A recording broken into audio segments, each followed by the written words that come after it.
Bon dia, benvinguts a la nova edició de Tendresa Pingüina. Avui ens trobem amb l'Araceli Lázaro. Bon dia, Araceli. Bon dia. Ella és pedagoga i educadora social i treballa d'analista de polítiques socials i programació d'infància i adolescència de la Direcció General d'Atenció a la Infància i l'Adolescència. I és secretària de l'Observatori dels Drets de la Infància de Catalunya. Gràcies per estar amb nosaltres. A vosaltres. Ens podries explicar què és l'Observatori dels Drets dels Infants? Sí. L'Observatori dels Drets dels Infants és un òrgan, en teoria, assessor i consultiu en drets dels infants de la Generalitat de Catalunya.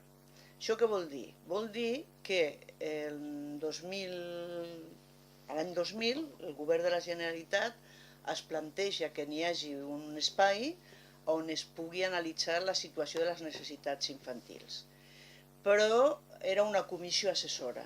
Llavors, el 2006, amb el canvi de govern, doncs es va plantejar que el que es necessitava, més que un consell assessor, era un espai on representants diferents, ara són 54, d'administracions, d'entitats i experts, poguessin convertir-se en un espai assessor i consultiu. De qui? Del govern de la Generalitat i dels departaments implicats, però també de les entitats que vulguin saber de l'estat de la Convenció a la infància a Catalunya. Com es fa? Es fa amb aquests dos blocs de funcions. Assessor, a partir de les demandes. Mirem tota la legislació, proposem que tingui a veure i estigui en línia amb la Convenció i els drets en tot el seu abast, i en quant al consultiu, doncs el mateix, de dir, anada i tornada, tant l'Observatori pot fer preguntes al govern com el govern o els departaments poden preguntar a l'Observatori. Però en concret seria un espai que es dedica a la sensibilització dels drets de la infància i a la recollida de necessitats i polítiques que s'estan fent a Catalunya vers la infància. Molt bé.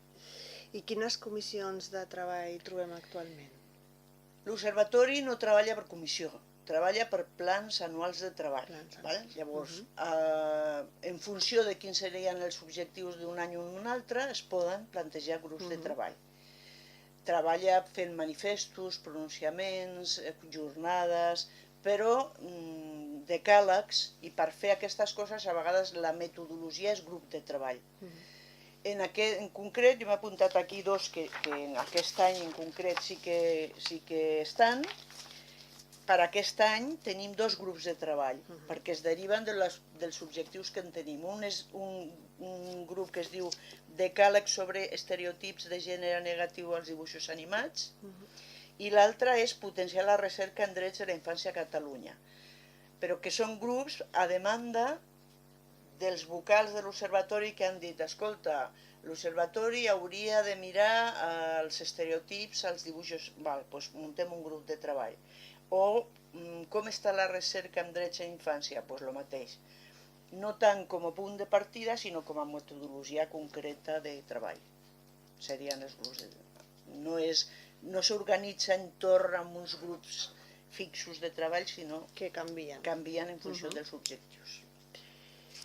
Des de que es va iniciar la crisi econòmica, heu notat que això afecti els drets dels infants? Sí, però nosaltres no fem estudis específics contrastables científicament, però sí recollim la situació dels estudis a l'ús. I cal dir que el 2007 va ser la primera vegada que UNICEF va publicar un estudi del benestar infantil als països desenvolupats. Que abans d'aquell moment tot el que es deia de pobresa infantil era als països en vies de desenvolupament, Àfrica, Àsia, però no països desenvolupats, perquè es pressuposava que als països desenvolupats no hi havia pobresa infantil. Aquest primer estudi, del 2007, va generar moltes contradiccions, perquè va ser la primera vegada que ens vam posar enfront amb una realitat de dir no és només aquell, tu també. L'últim estudi que ha fet l'Institut Innocenti, que està a Florència, d'UNICEF, que és qui més sap de mesurar el benestar infantil, és l'any passat. I el que sí que ens ha ratificat és que els països desenvolupats tots han patit la crisi d'una manera molt concreta. I només mesurant-la com a anys de pèrdua de progressos, o sigui, de retrocés en els progressos que s'havien fet, a Espanya li tocaria que va perdre 10 anys en quant a progressos en polítiques d'infància. O sigui, del 2007 a fins ara hem perdut pistonada 10 anys. O sigui, amb les mateixes variables trigaríem 10 anys en créixer el que teníem previst. Per tant, és evident. Però, per això deia jo un però, jo sempre dic que cal recordar que a Espanya mai hem baixat del 20% de pobresa infantil. Mai, ni quan érem rics. Per tant, mentre que quan érem rics les polítiques de gent gran o d'altres col·lectius socials sí que rebaixaven la pobresa, discapacitats, dona. Infància, no. Quan érem rics, tampoc. Per tant, ara encara pitjor. Què em planteja la idea? Doncs dues coses molt clares. Una, és evident que les polítiques públiques d'infància són molt deficitàries, però també que és evident que cal assumir que mai han estat suficients. Per tant, que mai ha estat la infància un col·lectiu socialment remarcat com per estar a l'agenda política en el lloc que li toca. Per una banda. I per l'altra, el tema de la pobresa i les alertes en mesurar-la amb indicadors exclusivament econòmics. Perquè la pobresa té un component econòmic i té un component cultural relacional important. Per tant, l'econòmic, quan siguem rics, possiblement, millorarà. Però el relacional i cultural, el que s'ha perdut, no es podrà recuperar. I en aquest sentit, és molt seriós i perillós els enfocaments que només parlen de drets materials, de salut, d'educació i de menjar, la beca de menjador. No, i el cine i les relacions amb els iguals, això és importantíssim i ha d'estar al mateix punt de rellevància. I ara em permets que aprofundeixi una mica amb això que estàs dient, que és molt interessant. Si abans teníem un 20%, crec que la data actual és 26% de pobresa. Sí, més del 27%. Ja estem al 27%, sí? 27-28%. La pregunta és, la feina d'associacions i d'entitats i d'ONGs es reverteix amb una consciència social major? Sí, en teoria. Quins són els riscos? Els riscos no els senyalo jo, els ha senyalat el propi Comitè dels Drets del Nen, que està a Ginebra, que seria l'organisme que li toca controlar l'aplicació dels drets de la infància. Aquest organisme, en una assemblea general, va verbalitzar en públic, el president, una reflexió a les entitats i els va dir: m'agradaria que revisessin la missió dels seus estatuts, perquè la missió en la majoria de les entitats és la sensibilització, lluita del benestar i dels drets de la infància, i les activitats quotidianes a vegades no són aquestes, sinó són convertir-se en gestors de serveis de les diferents administracions. Llavors, això té que arribar un moment en què això tingui equilibris. Evidentment que hi ha una part de sensibilització, de projecció, de protagonisme social en quant a cos, que és no només saludable sinó necessari, però també hi ha el risc de confondre el paper que té l'administració com a garante de lo que són els drets i el que són les entitats que tenim, jo penso, com a membre de diferents entitats, que tenim altres objectius que no només són la gestió d'encàrrecs de les diferents administracions, sinó molt més. Com repercuteix la feina que fa l'Observatori a les famílies? Com els hi arriba? Molt indirectament. Directament no treballem amb col·lectius i per tant amb les famílies tampoc. Sí que n'hi ha dins de l'Observatori dos vocals que són els de les federacions de pares i mares de Catalunya, d'alumnes, i diferents vocals sí que estan des de les famílies acollidores, o sigui, són vocal, diferents col·lectius que treballen amb famílies, però sempre a través dels vocals, mai directament. A vegades sí, quan hem fet les terceres jornades, doncs sí que vam convidar les famílies a formar part del debat, però no ens relacionem directament nosaltres amb les famílies, sinó a través dels vocals de l'Observatori. Al febrer de l'any passat es van fer les Jornades Catalanes de l'Infant. Com van anar? Quins temes es van treballar? Doncs van anar molt bé. Van anar molt bé, tant a nivell de participació, que van tenir que tancar i van venir més de 300 persones, però sobretot per l'interès i la participació prèvia. Nosaltres volíem que aquestes jornades no fossin unes jornades de format clàssic, on ve un ponent, entra, revela su rotllo i se'n va. Volíem que fos una reflexió d'un material ja preparat per contrastar amb un espai.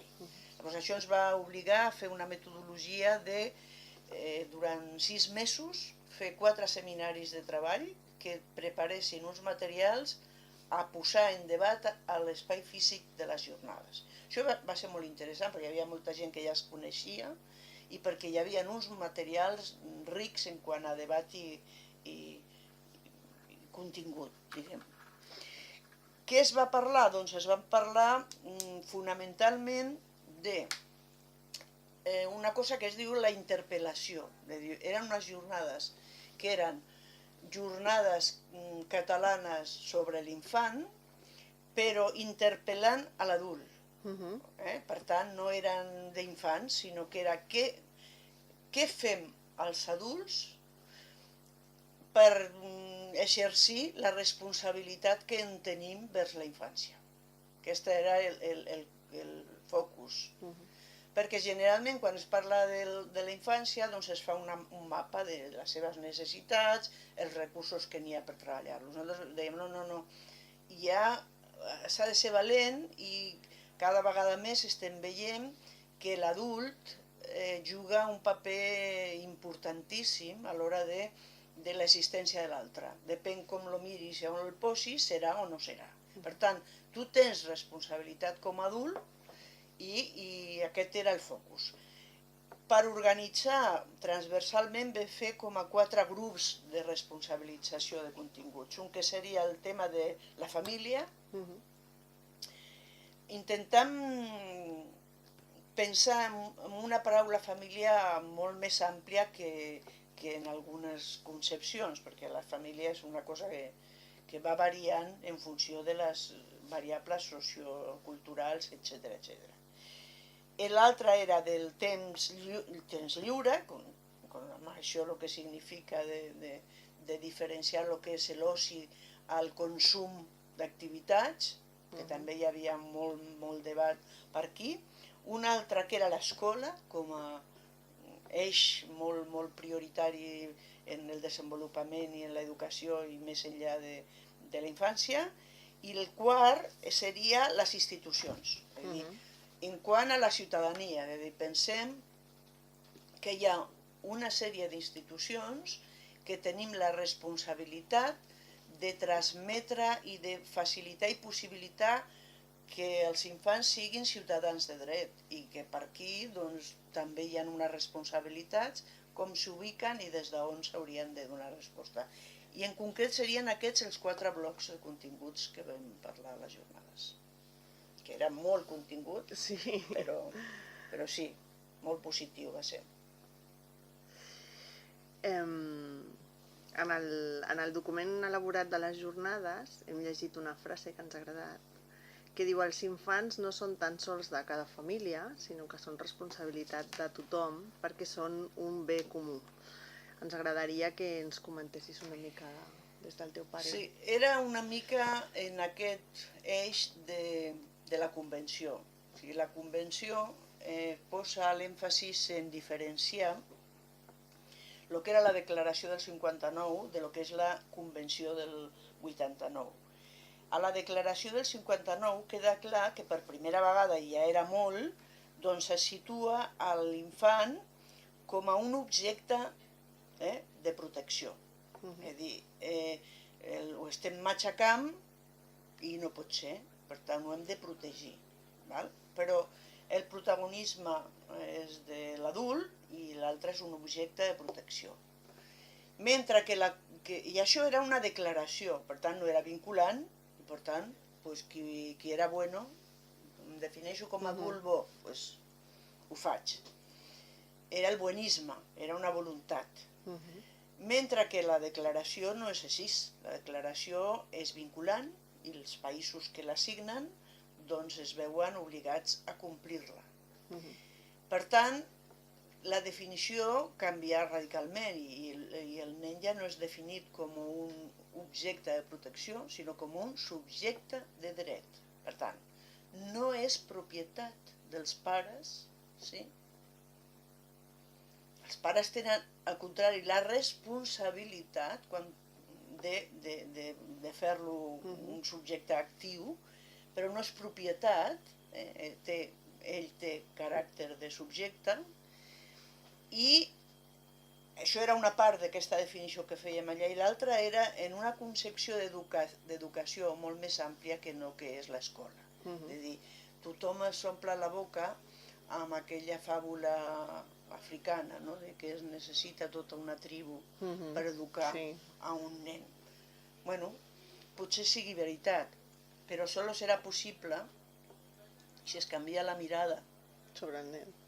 Si tu segueixes pensant que com és propietat dels seus pares, faci el que faci, no puc intervenir o no vull intervenir perquè no puc ficar-me on no em criden, és inviable fer realitat aquesta frase. Per tant, anàvem amb aquests dos eixos d'educació, concepte i ratificant el tema de que, com dèiem les dones en un moment donat, que dèiem, io sono mia.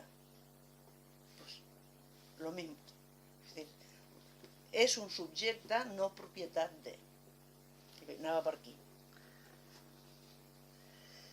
Ens pots explicar per sobre, perquè ja ho has comentat anteriorment, les necessitats no materials de la infància, perquè ens quedi ben clar? A veure, això era una mica complicat. T'explico una mica el procés i jo m'havia ressenyat d'on... Sí, es que estaba con la familia, perdona, pero lo vamos a ver. A ver, el tema de lo no material va sortir a la celebració del 20è aniversari de la Convenció. O sigui, la Convenció explícitament parla de drets materials i espirituals. Ella parla d'espirituals i ho deixa aquí. Llavors, tenim present que la Convenció va iniciar el debat i el procés de creació en focus tradicionalment catòlics, doncs aquesta part de la paraula va quedar una mica molt forçat. És a dir, hi havia tot un col·lectiu que l'entenia com un camí cap al tema de les religions. És a dir, s'ha d'educar... Llavors, va quedar aquí i el més fàcil va ser ignorar-la, és a dir, quan es parlava de drets, aquesta paraula, grans col·lectius que ni l'anomenaven, no? Llavors, en concret, l'Observatori dels Drets de la Infància, per celebrar el 20è aniversari, vam fer un manifest molt maco, que està penjat al web de l'Observatori dels Drets de la Infància, que deia una mica una sèrie de punts que ens plantejaven com a complir per garantir el benestar infantil. I a l'hora de llegir-lo, posteriorment, ens vam fer un exercici molt interessant, que era agafem aquests punts que hem definit i llegim la convenció, la posem al costat i veiem què ens hem oblidat, per dir-ho d'alguna manera. I el primer que vam detectar és que només parlàvem de drets materials. Drets materials que encara eren potents, perquè generalment la gent parla de drets materials i només dels socials, com l'escola, l'educació i poc més.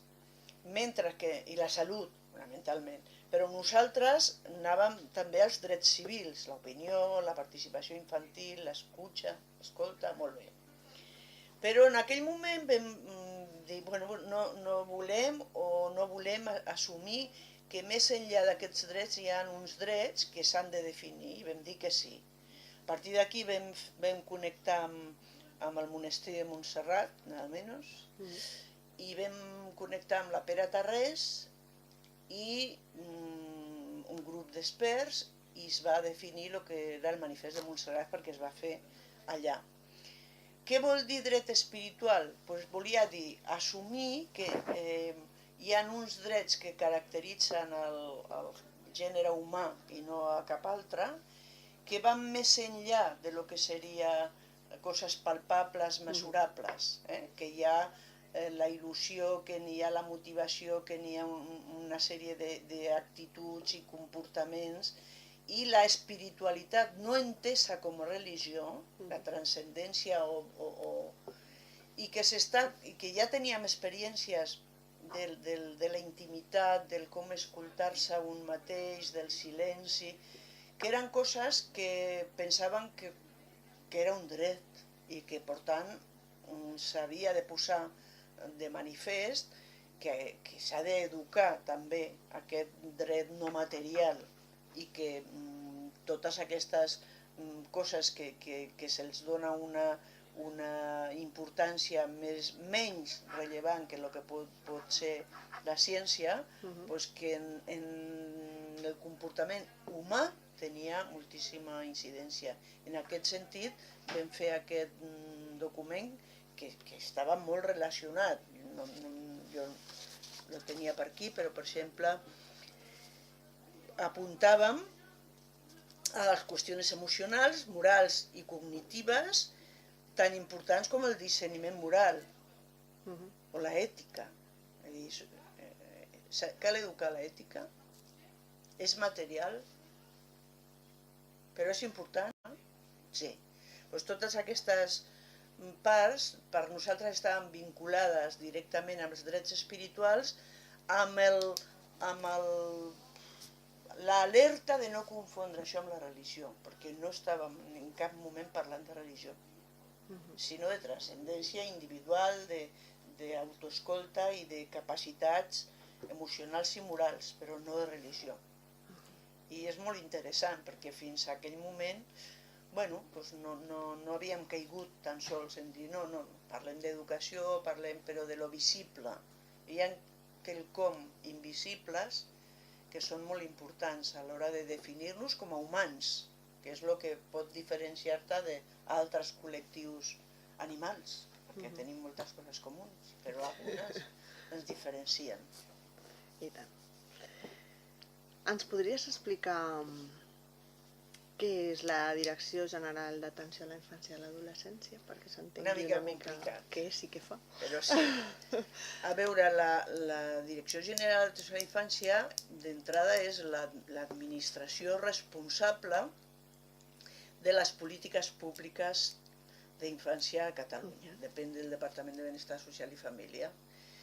i, al igual que la resta d'institucions, doncs va variant les seves funcions al llarg del temps. Quan va néixer, que era l'any 90, doncs es dedicava fonamentalment a la protecció de la infància desemparada i vulnerable. Per tant, fins a aquell moment, tant la reforma com la protecció de la infància estaven ficades en un mateix paquet, que era el Tribunal Tutelar de Menors, i es va decidir, afortunadament, separar el que era la justícia juvenil, perquè un xaval doncs, tingui un problema en la justícia, de lo que seria un problema de desemparament o de risc social, que no tenia res a veure, perquè el nano era una conseqüència, no era un actor de... Llavors, en aquell moment era només la protecció i el desemparar, però que a partir del 2010, fonamentalment, amb el canvi de llei, que tenim una llei magnífica nova, dels drets i les oportunitats, doncs la Direcció General ja no té funcions només amb la infància desemparada, sinó amb tota la infància. Per tant, ara qualsevol problema no només de protecció, sinó de promoció infantil, de participació infantil, doncs li toca a la Direcció General.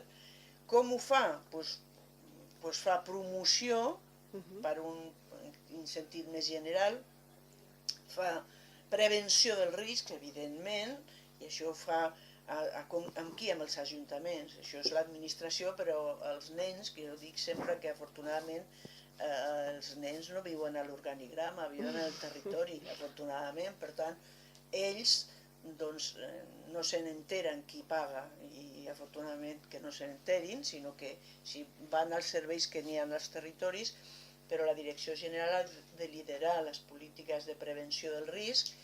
També es dedica a una gran part, que són 7.000 i pico de nens i nenes a Catalunya, que temporalment no poden viure amb les seves famílies per problemes, i donar-los una resposta transitòria o menys transitòria en famílies acollidores o centres, i també, doncs, en teoria i en pràctica, encara que amb dificultats, però més enllà dels 18 anys, doncs també de preocupar-se una mica de que els que han passat per aquí tinguin mínimament fins als 21 anys algun tipus de contacte i seguiment amb l'administració.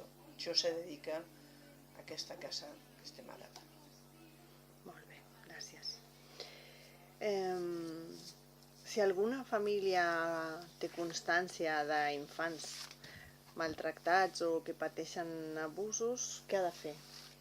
Què ha de fer? Jo crec que el millor que pot fer és trucar al telèfon que es diu Infància Respon. Hi ha un telèfon ja fa molts anys que es diu Infància Respon i que funciona 24 hores.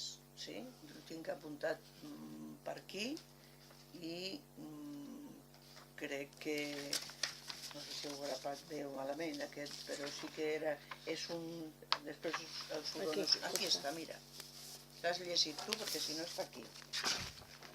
Veus? Aquí, quan diu que és un telèfon, en la convenció adaptada està.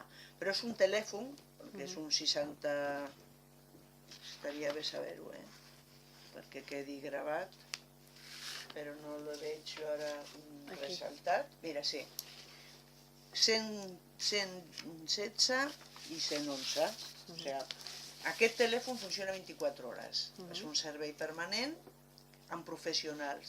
Per tant, que la trucada li donen una resposta, hi ha un programa per validar el que té més rellevància o no rellevància, i immediatament hi ha una derivació immediata als professionals o als jutjats o al que sigui en base a aquesta graduació. Això seria el més ràpid. Però també pot diversos, Mossos d'Esquadra, Guàrdia Urbana, jutjats de guàrdia, qualsevol organisme que funcioni també ho pot derivar a aquest tipus de... Lo més, insisteixo, còmode, perquè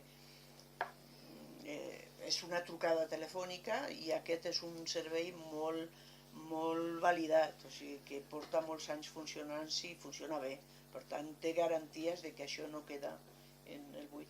Molt interessant. Nosaltres, des dels educadors familiars, volem aprofitar per agrair als professionals que us dediqueu a la infància, que teniu una feina molt bonica, però també de vegades molt difícil o molt angoixant per les realitats dures, no?, que es veuen. Com ho gestioneu? A veure, jo ja t'he dit que jo també sóc educadora, jo vocacional i de formació, les dues coses, i els anys m'han fet pensar diverses coses. Quan va començar aquesta professió, que no era una professió, que era un ofici, doncs vam gastar moltíssimes energies en el tema d'aconseguir una formació específica que ens permetés una valoració social i un reconeixement social ampli per tal de tenir el mateix grau professional que la resta de persones, mestres fonamentalment, treballadores socials fonamentalment d'aquella època, que nosaltres érem els monitores i els altres anaven de professionals. Llavors això ha valgut molt la pena i s'han guanyat una sèrie d'aspectes. A mi el que em dóna por és presentar la figura de l'educador social amb un perfil a vegades una mica victimista, de dir, és que pateix tant, és que veu tantes coses horroroses, és que conclusió, acabarà cremat i... No. A veure, és una professió magnífica, perquè aporta relacions molt més enllà de lo previst. Exigeix coses fonamentals. És a dir, a veure, un bomber es fica dins del foc. Ja no només el veu, no, es fica dins. Però té unes garanties, té un vestit que li impedeix cremar-se i té una formació. Doncs això sí que jo penso que és el que hem d'assegurar i facilitar i possibilitar a la professió educador i a totes aquelles que es relacionen directament amb problemàtiques humanes serioses, perquè n'hi ha moltes altres. Llavors, jo sóc més partidària de formar molt bé i de supervisar molt bé i de donar suports a molts nivells afectius i efectius i, si és necessari, psicològics, a situacions que no a dir, pobret educador, que mira el que pateix. Pateix molt, com altres professions, i hauria de patir menys, però sempre perquè l'entorn laboral, les condicions en què està treballant no són les adequades, no perquè sigui una professió de risc, és una professió que al tenir aquests punts necessita d'uns suports que altres no necessiten. Però evidentment, com que això és teoria i pràctica i estem sempre així, doncs sí que està molt bé i jo t'ho agraeixo per part que em toca que dedicar-nos un espai de dir cal donar suport a aquesta professió, i tant que sí, això està claríssim. Mira, jo sóc d'un poble que té 100 persones, de l'Aragó, i vaig viure allà fins als 15 anys. Als 15 anys em vaig venir aquí a treballar perquè no volia estudiar.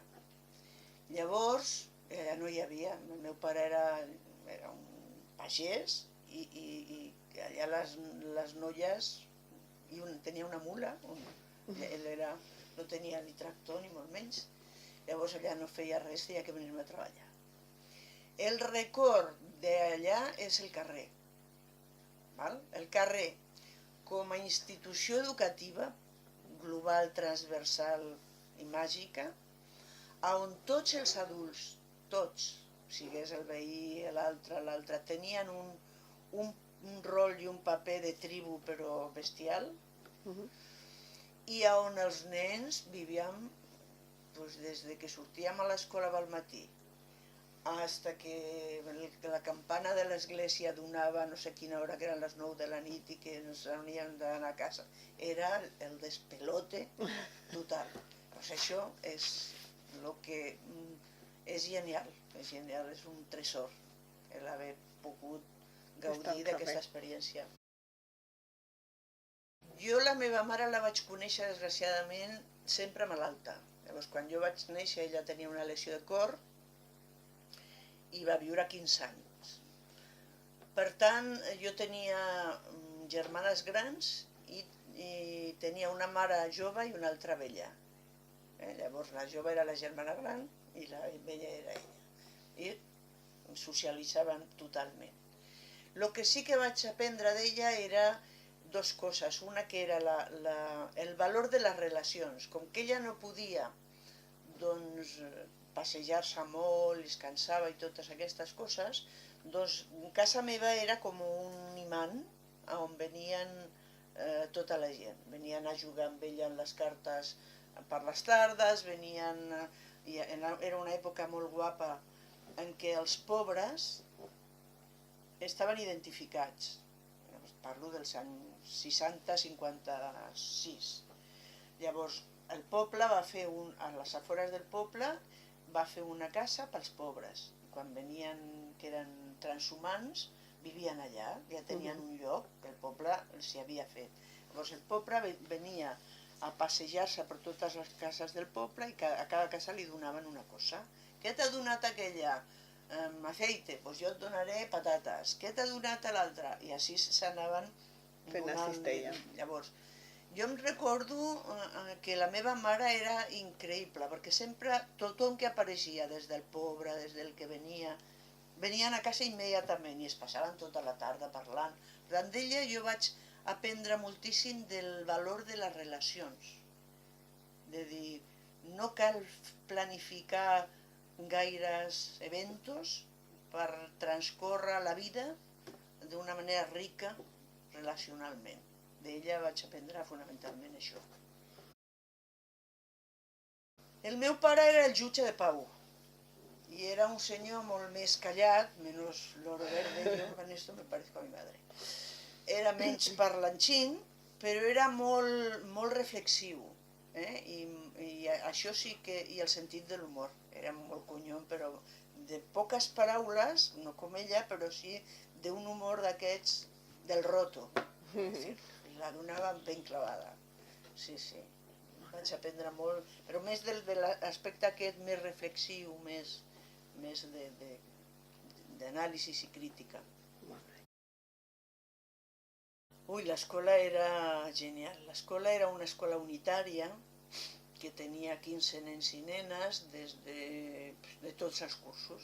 Llavors els petits, els grans tenien que ensenyar als petits, ensenyaven a llegir els grans als petits i tot ho fèiem combinant amb pel·lícules. Però l'escola era una institució molt potent a l'hora al poble, era molt valorada, molt valorada.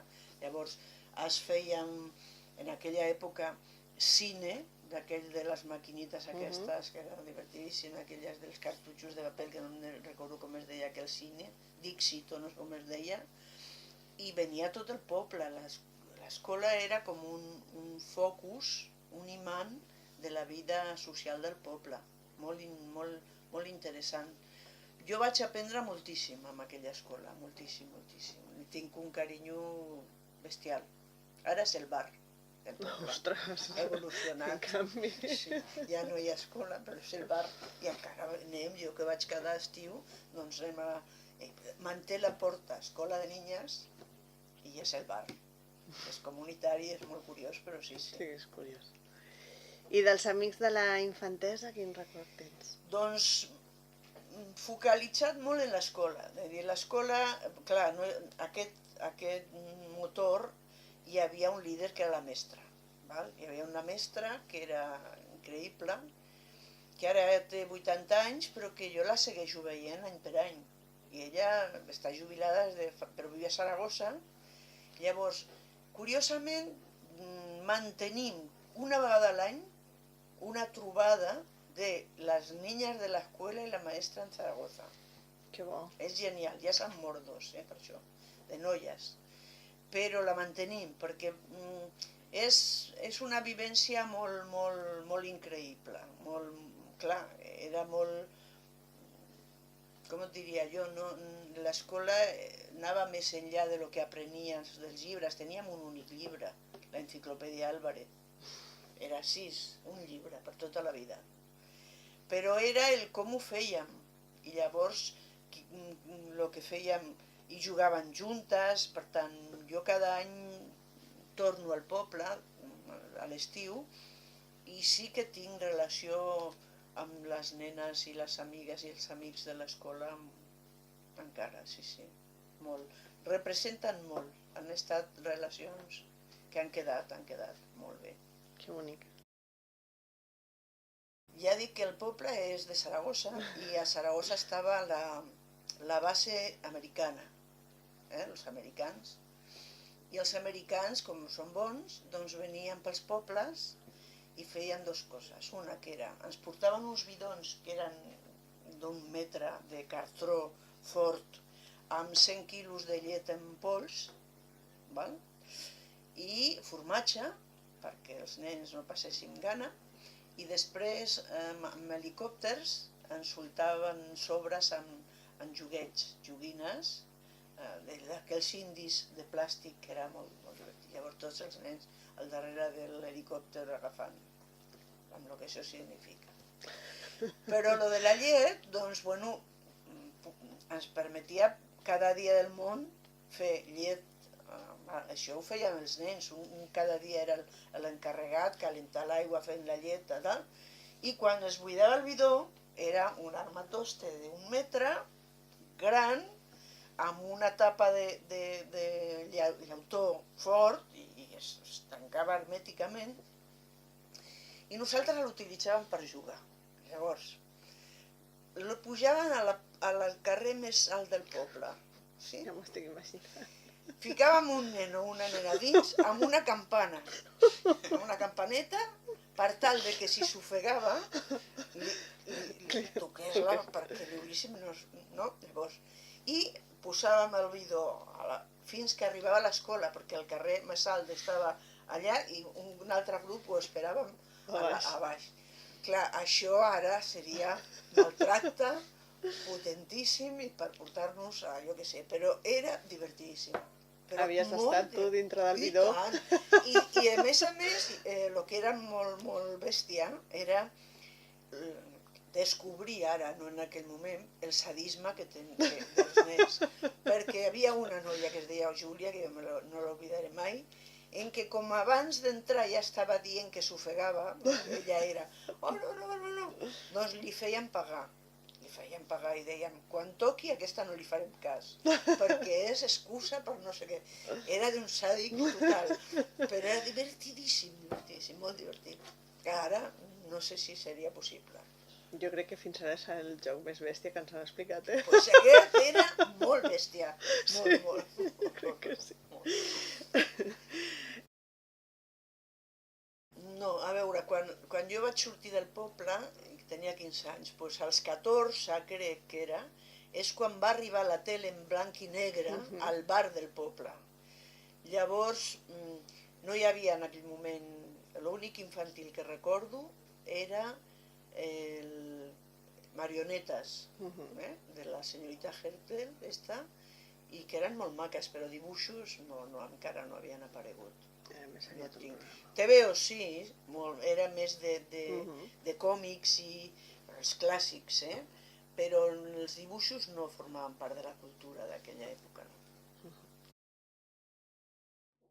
A casa hi havia com a llibre de capçalera per El corazón del mundo de Amicis.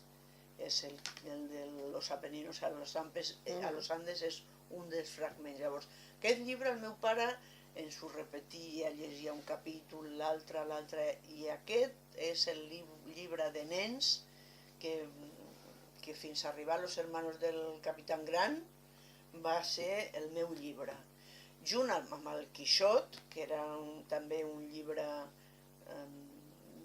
que a casa estava i que no sé per què també li començàvem a jugar amb ell, i un manual del juez de paz, que a mi era la xafarderia de meu pare, que nassos Està perquè ell era labrador, vull dir, però i era molt curiós, i que ara el tinc i que és de 1800 i pico i és un llibre encantador. I tant. Però aquests serien els llibres de la meva història de petita. Molt bé, molt interessant. Doncs moltes gràcies per estar amb nosaltres. A vosaltres, i ja sabeu que a nivell d'observatori, si algun dia necessiteu documentació, estem oberts, que per això estem. Moltes gràcies. A vosaltres.